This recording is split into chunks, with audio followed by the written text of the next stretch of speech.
As it stands today, the largest indigenous group in the country says it has been denied a basic human right, water. The Navajo people have limited access to the scarce amount of water that flows in and around their reservation. ABC's Charly Edsitty explains, all new at 5:30.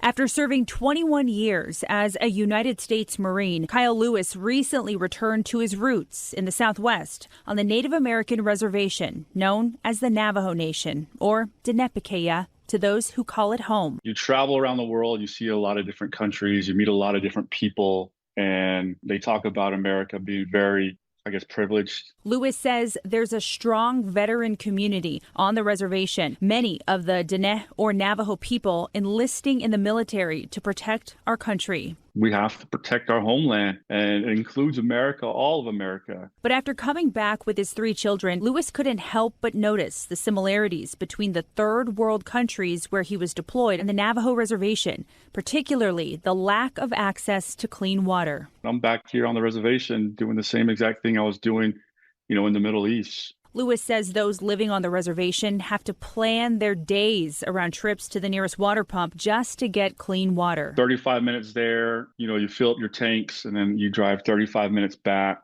There's about an hour and a half of your time of just driving and hauling. The Navajos hauling water for their families and livestock every day, sometimes even twice a day. You can't leave for a few days to go on vacation. You gotta okay, who's gonna help me with water this day?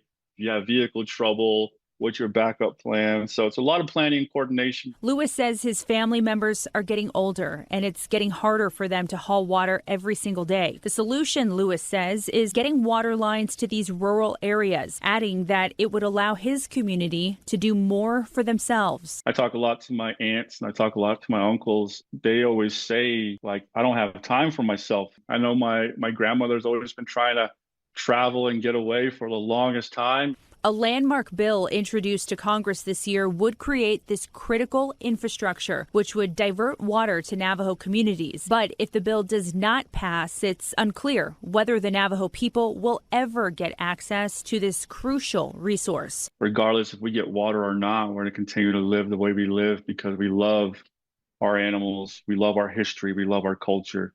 It's going to be a part of us forever. Charly Edsitty, ABC News, Houston.